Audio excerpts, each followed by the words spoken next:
Hello everyone, my name is Preston Dennett, and welcome to a new episode of UFOs and the Paranormal. I call this episode Saved by Aliens, 12 Benevolent Encounters. Now I know there's a lot of fear and confusion surrounding this subject. Some people do have very scary encounters. They don't like it.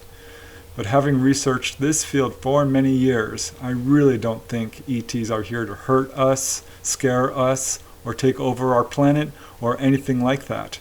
In fact, I think the first-hand cases show the opposite, that they're here to help, heal, guide, teach, wake us all up. And these cases, I think, really illustrate that very well.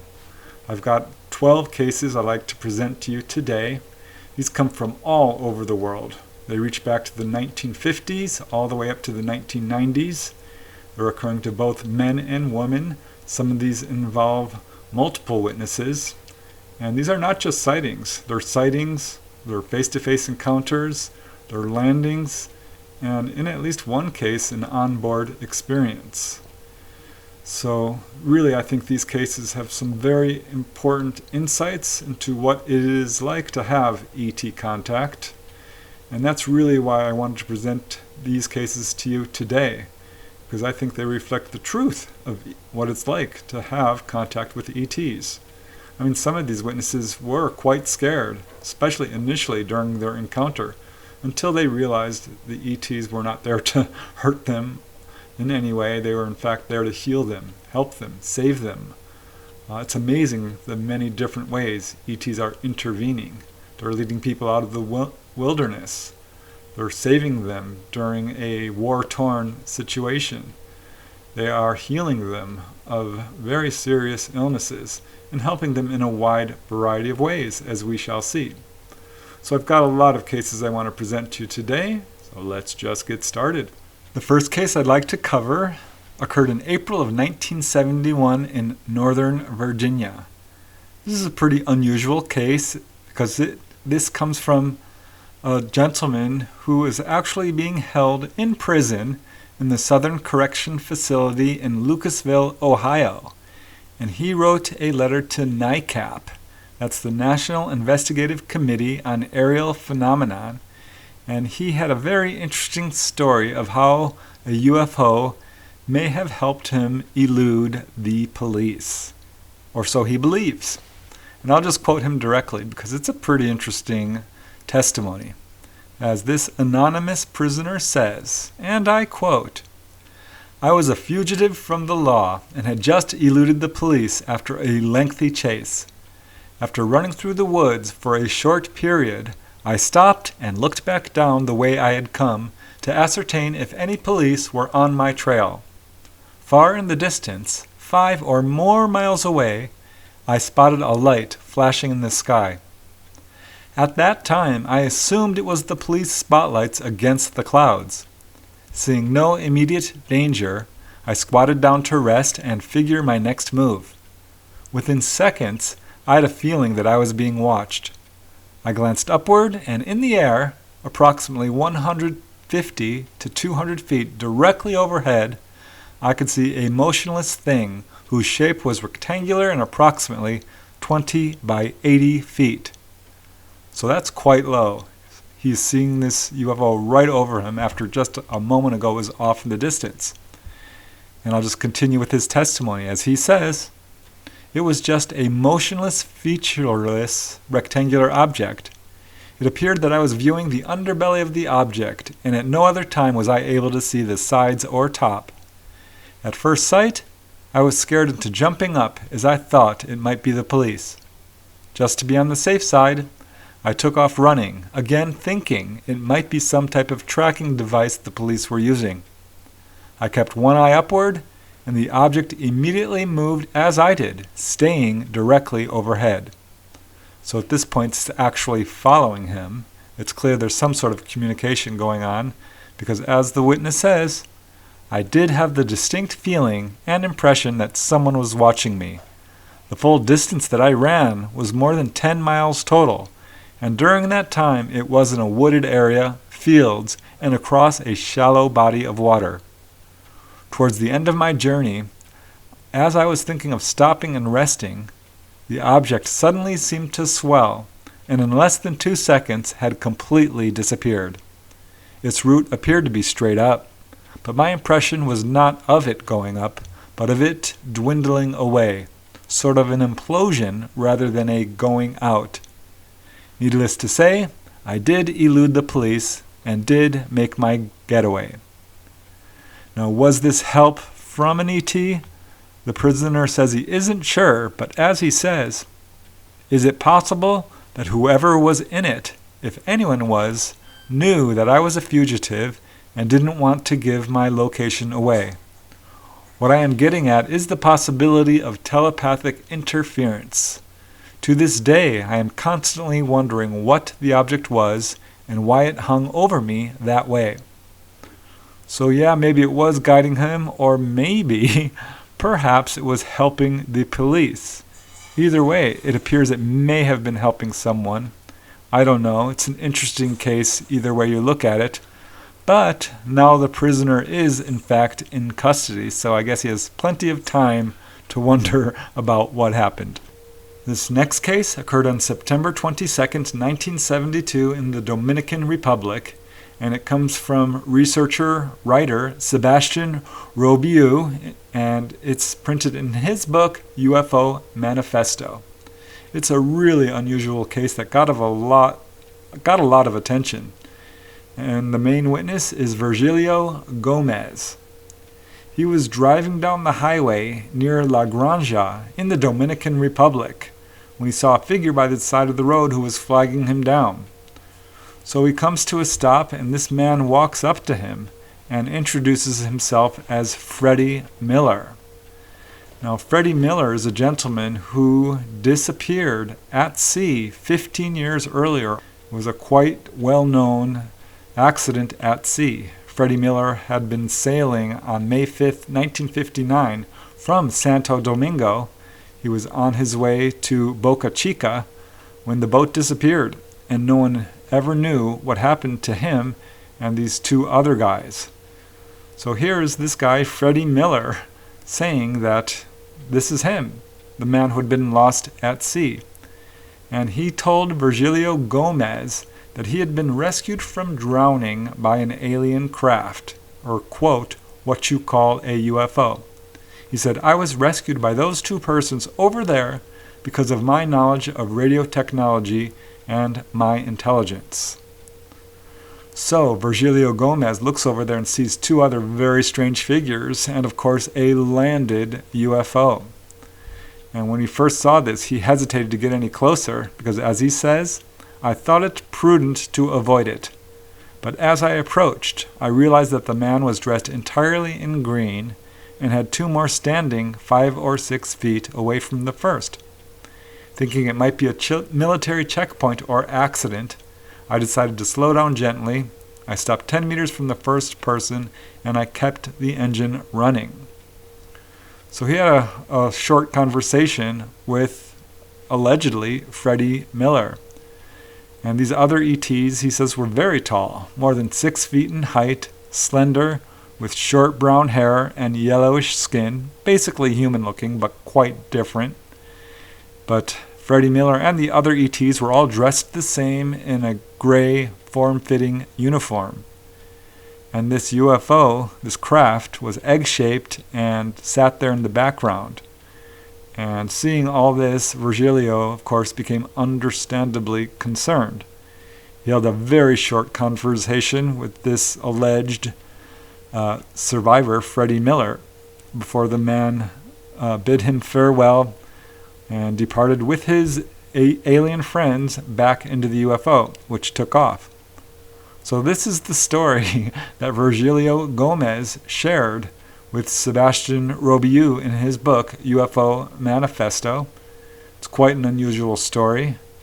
If true, it's pretty amazing because Freddie Miller was a very well-known person. But yeah, it's a pretty interesting case, apparently, of someone who was rescued at sea by ETs. This next case occurred sometime in 1979, and the location of this case is very interesting. It's in South Vietnam during the Vietnam War. Now, this case was reported to APRO, the Aerial Phenomenon Research Organization, headed by Jim and Coral Lorenzen, and they received a letter from a young soldier who had an incredible story of a UFO rescue. According to this soldier, and they do have his name but did not print it, this soldier was with a few other soldiers, and they had all become separated from their main unit and were pinned down by a large number of Viet Cong soldiers. They had all given up on any chance of getting back to their unit when suddenly the area was illuminated by a bright blue saucer-shaped object which came out of the shallow valley separating the soldiers from the Viet Cong. Now, this saucer hovered just a few feet above the top of the hill and apparently scared the Viet Cong badly enough that they ran screaming in the other direction. Now, after they had run away, the soldiers were in fact able to make their way to their unit, but they didn't report the sighting to their superiors out of fear of being disbelieved. But they absolutely believe this saucer showed up to rescue them and allow them to get back to their unit. And Coral Lorenzen found this case quite impressive, as she writes, and I quote, "Because of the fact that the principal witness is not in touch with his former comrades, we have not been able to check and verify his story. However, because of the way it is written and other information given, he does not want to be identified, we tend to believe that the incident did indeed take place. The foregoing appears to illustrate that at least in 2 cases, one which I'm going to quote later on in this presentation, the UFOs decided to intervene in situations which would otherwise have meant certain death for some of those involved." It's a very unusual case. Now, here is another case which I'm pretty sure you haven't heard of. It was absolutely a surprise to me. This occurred in 1980 in the Caribbean, and the main witness is super famous, as it turns out. He is known as Antoine. He's a famous French singer. His full name is Pierre-Antoine Muraccioli. And yeah, he's a famous French singer that says a UFO saved his life in 1980 when he was boating in the Caribbean islands. Now, he's an accomplished sailor. He sailed more than 17,000 miles solo all across the world in his 42-foot steel schooner he calls Om.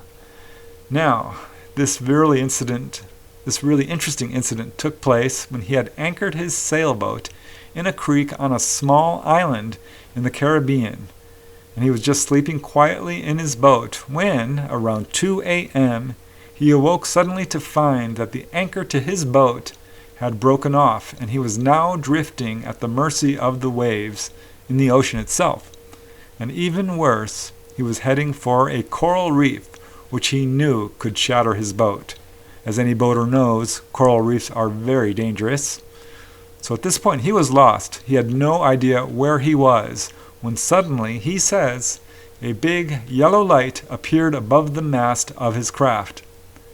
And it moved along with him, he says, almost as if it was connected by an invisible chain or rope. And to his amazement, he felt the glowing sphere start to actually draw his boat away from the reef to a shelter that was protected from the winds and currents, allowing him to anchor it securely. So it's actually moving his boat. That's really remarkable. Now, before becoming a super successful singer, Antoine was actually a scientist. He had immersed himself in scientific studies at the well-known École Centrale in France. So after this encounter, it changed his whole outlook on life. As he says, "A UFO saved my life." Following this incident, he began to read all the UFO books he could find. He bought a really good camera in hopes that on his next boating trip, he would again encounter this strange UFO, which he believes saved his life. And he really wants to capture a photograph of it. As far as I know, he hasn't yet, But yeah, what an interesting case involving a French singer by the name of Antoine. This next case is one of my favorite in this compilation. It occurred on April 10, 1982 in Cook City, Montana. The main witness is called Mr. H. He has requested anonymity because he is quite well known in Cook City. He is a World War II veteran pilot, and on April 10, 1982, he was attending a snowmobile festival in Cook County. This is at the northeastern corner of Yellowstone Park, again in Montana. And actually, Cook City is rated as one of the best places in the entire United States for snowmobiling. It's also rated one of the snowiest locations in all of Montana, which is saying something because that's a very snowy state. But it is also one of the most dangerous. There have been quite a few snowmobile accidents in this area, fatal ones. So I think that makes this story even all the more interesting. It was around 11 a.m. on April 10, 1982, when Mr. H arrived at Cook City. He unloaded his snowmobile and enjoyed a long day of snowmobiling.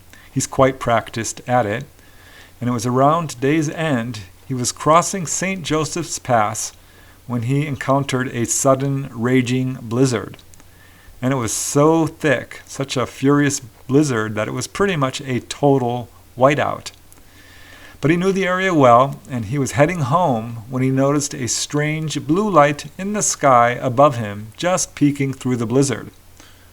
Now he first assumed this was a rescue helicopter, and he began following it. The light moved very slowly, sometimes even more slowly than his snowmobile. Normally he would have guided himself home by following the long willow rods that are set into the snow so that the spring cleanup crews are able to discern the location of the roads. But assuming that this light above him was in fact a rescue vehicle, which apparently it was, human or not, as we shall see, he depended on it to lead him in the right direction. Now he heard no sound coming from it, but this didn't really concern him at first because the blizzard itself was so fierce. It was pretty much strong enough to blot out any sounds of a helicopter. So after some minutes of traveling and following this amazing blue light, he could just make out a large granite outcropping ahead of him. He recognized it. He knew where it was. But next to it, he saw the outline of a couple of snowmobilers. And when he reached it, he discovered two men and one woman taking shelter by the outcropping.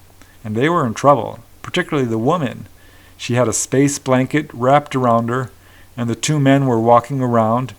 It was clear to the witness, Mr. H., that the woman was on the verge of hypothermia. So he talked to them. He learned that the woman's name was Janet. One of the men was named Paul. And they told Mr. H. that all three of them were from nearby Billings, Montana, and they had come to the snowmobile festival to go snowmobiling and were, quote, just playing around in their snowmobiles. And this is when they were struck by this raging blizzard, and they had become lost and in trouble. Now Mr. H. told them not to worry, that the rescue helicopter above them would lead them out. But looking up, he saw that this strange blue light was now gone. But luckily, he recognized this granite outcropping. He knew the way home, so he guided them back to Cook City. And he decided to do some investigation, and I'm glad he did, because he learned some interesting information. The next day, he reported the incident to law enforcement, and that's when he learned that there had been no rescue helicopter sent out. And it became clear to him that this object was probably a UFO. So the case was sent to APRO, the Aerial Phenomena Research Organization. And Coral Lorenzen heard about this case, and as she says, to date, it appears that Mr. H. was dealing with an unknown, which seems to have guided him to the stranded trio, and then left. It has been established that there definitely were no aircraft of any kind in the area that night. No conventional aircraft, that is. It's a great case of a UFO leading people to safety. Here is another case that I really love. It's just so darn interesting and really encouraging, kind of poignant. It occurred in April of 1983 in Alice Springs, Australia. The main witness is 73-year-old Maggie Height, who you can see here. She suffered for 40 years, 40, from arthritis, and was hobbling from her house in April of 1983 to her woodshed when she noticed an all-enveloping strange silence settling over the area. And as Maggie says, in her own words, "Then I noticed that two of the funniest-looking little men I ever saw were walking towards me. They were about the size of Aborigines, but that was the only resemblance. These little people were wearing metallic suits that looked like they were painted on their bodies. There was no hair on their heads. Their eyes looked like goggles." Now, the beings didn't talk verbally to her, but Maggie says she did get the mental impression that she was supposed to follow them, which she did. And as she says, "I don't remember leaving. I can just recall lying on an operating table, and these little fellers were all around me, sticking wires on my arms and legs. Lights were flashing, and there was a throbbing sound like something electric. I looked around and I realized I was in some kind of flying saucer." Now that's all she really recalls. The next thing Maggie knew, she was waking up on the steps of her home, kind of lying down there, which quite alarmed her, as she says. "I ran inside the house and I locked the door. And that's when I realized I hadn't moved that way in 40 years. So they had cured her of her arthritis. She told her neighbors, and they didn't believe her at first, but they decided to look around, and then they found proof that even Maggie Height herself hadn't noticed. As Maggie says, "I could tell that they thought I'd been spending too much time alone and was going a little balmy. But just to humor me, they walked around for some distance in the back of my shed, and what do you think they found?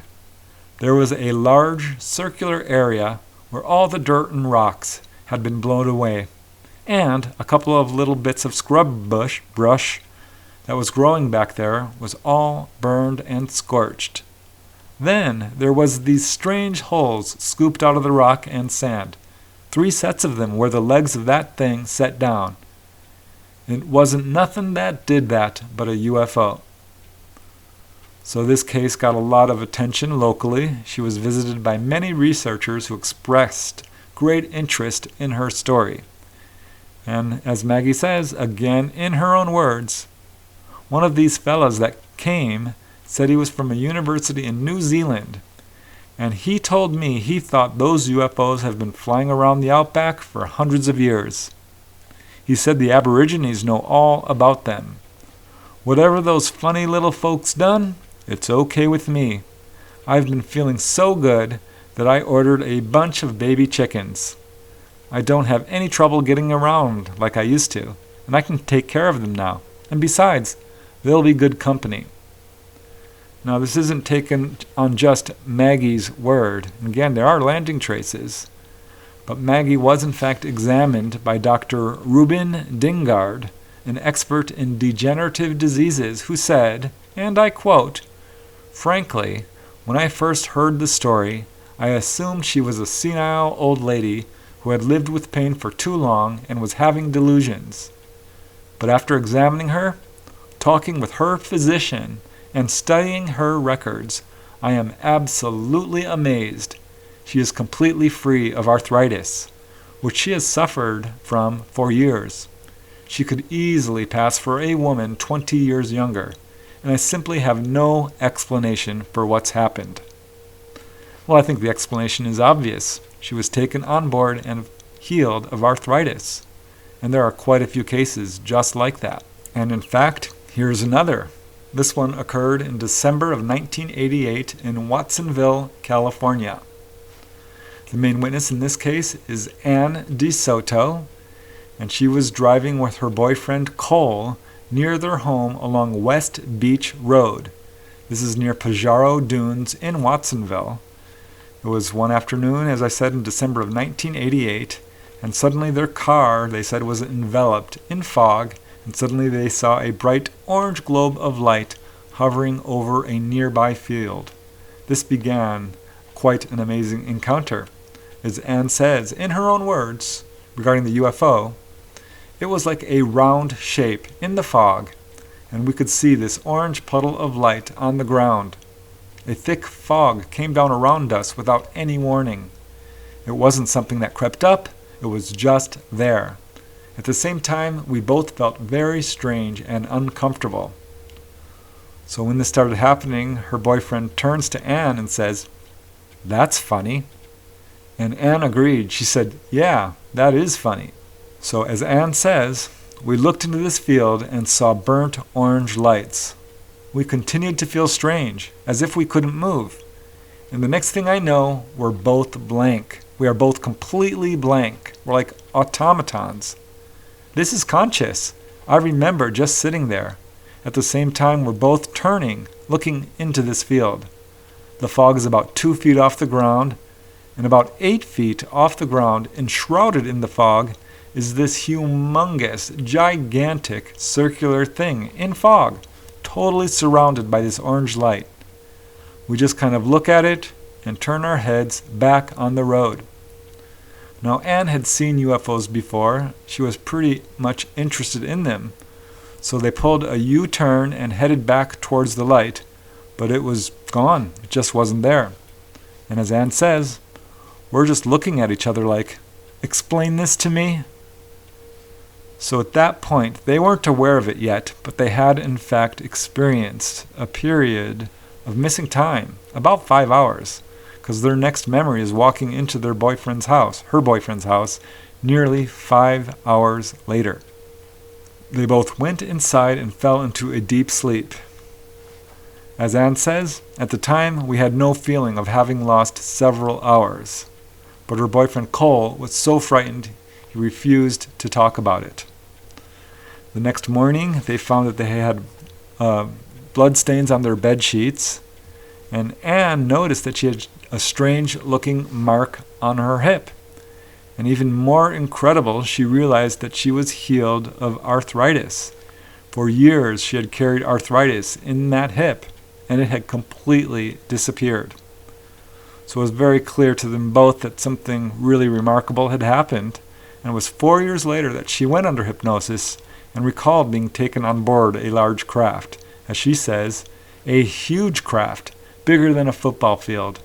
It had smaller parts on top and bottom, and was thick in the middle. There were many lights all around it. So she's standing there right next to this craft, and she sees a door open up. And she says, "You can't see a door, it just opens. There are about 5 beings standing around the door, and it's like they know me, and they're waiting for me. There's this one being with really long fingers. He's reaching out to touch my hair, and I remember going in. It was dark, cool."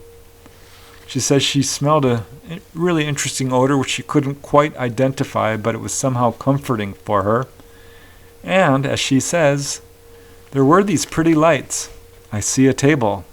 I'm really scared, and the next thing I know, I'm on the table. It's like pewter metal. It was just one piece. I'm just lying on this table. I remember the beings on both sides of me doing something over my middle. I remember these metal things, like something from the dentist. Sort of reminded me of a spider with long legs.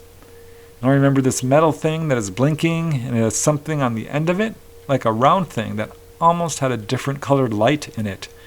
And I remember them just putting this thing in my nose. I was crying and sobbing because they were pushing this thing in my nose. So this wasn't particularly pleasant for her, and she doesn't remember much else. But under hypnosis, she also recalled that these strange beings came again that night visiting her trailer. As she says, 5 beings came straight through the wall. They were hairy all over with large eyes. I felt one of them recognized me from childhood. And she recalls being taken on board. along with her friend Cole. She says he was so terrified he couldn't speak. She says these were, in fact, grays, some of them at least. And it's quite an involved encounter. But yeah, they healed her, and she is absolutely thankful for that. And as she says, I know I didn't make this up. It's totally changed my whole life. It makes you realize how much you really don't know. We're an infant planet, like 2-year-olds. We think we know everything. We're just in daycare. So yeah, an interesting case. And here is another case which occurred on September 27, 1959 in COOS Bay, Oregon. This involves a real estate salesman by the name of Leo Bartsch, who does believe he received a healing as the result of an apparent UFO encounter. Now, for some time, Leo had been suffering from pain and numbness in his left arm, and the doctors were not able to find any cause. This condition had persisted for a number of weeks, and as Leo says, the trouble extended up my arm. It felt dead, as if blood did not want to enter it. And then, in the middle of the night on September 27, 1959, something very strange happened. As Leo says, I was at home in bed, and at about 3 o'clock in the morning I woke up, and I was weightless. I was floating. It was the greatest sensation I ever experienced. And he also had the distinct impression that, quote, something out of the universe had just passed over me. So, as Leo says, when it stopped, I woke my wife up and asked her if she'd been weightless too. She thought I'd been drinking, but my arm, it was healed. So Leo was delighted. He realized that all the numbness and pain was gone. He could move and control his fingers again, and he absolutely believes he was cured by a UFO.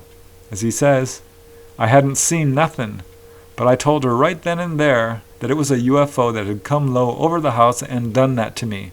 I told her we'd hear about it. So it had a profound effect on his life. It not only healed him, it completely changed his outlook.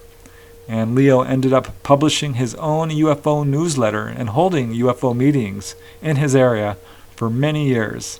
And as he says, I've gotten ridiculed, but I've had story after story told to me about UFOs over the years. People are experiencing these things.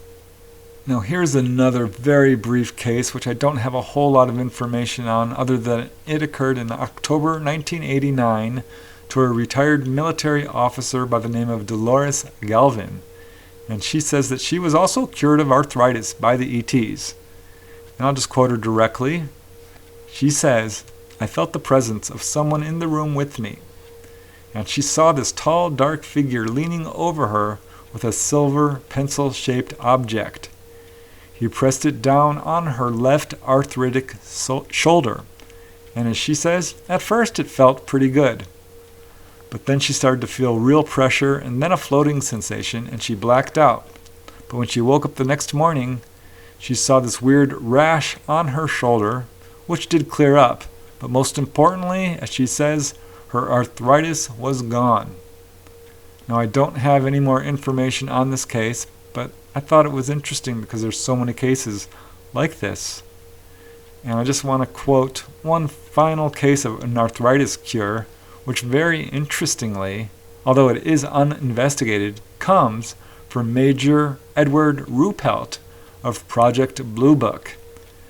And during an interview, Major Ruppelt said that he receives lots of letters, Blue Book does, from people reporting UFOs from all over the world. And he had a really interesting letter involving an apparent arthritis cure. As he says, we had a letter from a mountaineer in Tennessee sitting before his fireplace, and a wheel of fire went through his front room, and he got over his arthritis. Now, Ruppelt and his team did not investigate this. I think probably because it was, in fact, a really good case, and Project Blue Book was really more about debunking the UFO phenomena, which is such a shame. because that would have been really good evidence. And as you can see, there are lots of cases of people being healed. Now here's another case of an apparent rescue. It's somewhat ambiguous, but the person involved believes it might have been a UFO. And this occurred in August of 1985 in Millbank Sound. This is off Vancouver Island in Canada. And in fact, this was written up in the newspapers with the headline, UFO Saves Fisherman. Another did call it a ghost light, so yeah, there's different ways to interpret this. But the main witness was Randy Morrison, who shared his incredible story from the hospital room at Bella Bella Hospital in Vancouver, Canada. He was the sole survivor of the trawler, the Pacific Traveler, which had actually capsized in a fierce storm. It was a powerful gale that actually caused 11 boats to radio for help. Randy Morrison said that it was the worst storm he had ever seen. As he says, it was screaming out there. I had never seen waves like that. The captain of the boat, the Pacific Traveler, was Leonard Egolf, and when this boat started to capsize, he was unable to get his survival suit on. This is something sailors wear when the water is really cold. It's kind of like a wetsuit. But Randy put his on not long before this boat capsized. And the boat capsized, and as Randy says, we hung onto the hull. I got washed away a couple of times, and Leonard pulled me back. Then he got washed away, and I pulled him back. At one point he told the captain, "We are both dead men, Leonard, both of us. The only difference is, maybe you will go a little faster than me. I'm in a floating body bag." Because again, he's wearing a survival suit, and Leonard wasn't. And Randy describes this horrific experience. As he says, then a series of 3 or 4 waves hit us, and we both got washed away. The next thing I knew, I was 40 feet away from the boat, and I was alone. Now he could no longer see Leonard, and in fact, Leonard was never seen alive again. Meanwhile, Randy was beginning a long struggle for life.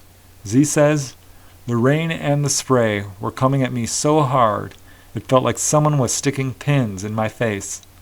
I'm a strong swimmer, and I'm a former lifeguard, but I had resigned myself to death. It was so darn cold, he actually urinated in his survival suit to help keep him warm. And this just went on to the point where he was starting to hallucinate. He would see boats and they'd immediately evaporate, and he knew death was coming soon. And this was when he saw a light.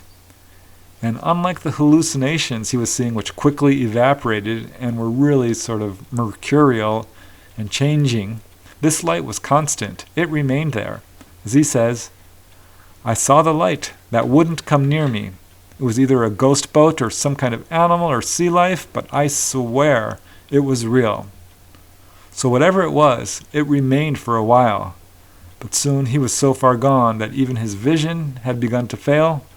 But he says this light gave him hope. It gave him the encouragement to hang on a little longer. He felt like someone was out there watching over him. And he made it through the night miraculously. Morning arrived, and that's when he heard the sound of an aircraft and shortly later a boat coming to rescue him. As he says, it was the most incredible feeling. You have no idea what it's like to think you are saved when you have given yourself up for dead. I just couldn't believe it. I was alive. So had a UFO saved him? Randy can't say for sure, but he's convinced that something was out there. As Randy says, they said that nobody was out there. It was impossible to get a boat out, but I swear there was a boat out there. I saw the light. So I don't know, ghost light, phantom boat, UFO, you can make up your own mind about it, but he certainly considered the possibility that he had been saved by a UFO. And now we get to the final case, which occurred on September 27, 1996, and this is in the mountains of Bolivia, more specifically the Cordillera de Tajara. The main witness is Roberto Suarez Molina, age 28, and he had become lost while hiking in this rugged, mountainous area. And it was during the search that air rescue units reported seeing strange glows around the snow-covered peak of Nevado Coralquay. This was on the western edge of the Tajara Range. And on Friday, Roberto saw a light with a weird appearance. He says it crossed the sky, stopped for a moment in midair, and then turned red before disappearing. And later, this bright light lit up his campsite. And looking up, he saw this brilliantly lit tube of light. This tube of light turned from a horizontal position to a vertical position, then slowly descended, actually landing on the mountain trail near his campfire. So he's completely lost. This UFO is coming in for a landing, and he suddenly found himself face to face with a luminous humanoid form that, quote, told him things. And in fact, this entity told Roberto that he would be rescued by the Bolivian Air Force around noontime on Saturday. And it was a short encounter. That's all that was reported about it. But apparently the humanoid was right, because sure enough, on that day, Roberto was in fact spotted by a Cessna aircraft and was picked up by a helicopter and saved from being lost in the wilderness. It's another amazing case of apparently a UFO rescue, this one involving humanoids. There you go. Those are 12 cases of ET benevolence. And I can tell you with full confidence, there is a lot more where that came from. This is really just the tip of the iceberg. There are many cases like this. And in fact, I did do a previous episode on this channel called Rescued by Aliens, which presents a bunch of cases. And I can tell you from experience that most people do not report their encounters. So I know there are a lot more like this where where people have been helped, healed, saved in a variety of ways. So I find these cases super interesting. I think they're very important to recognize and let people know that, yeah, ETs are often intervening in people's lives in a very benevolent way. So I really want to thank you for watching. I hope you've learned something and found this interesting. And I really appreciate you all watching and coming to this channel. So thanks very much for that. And until next time, keep searching for answers. Keep looking for the truth. And most important of all, keep having fun. Bye now.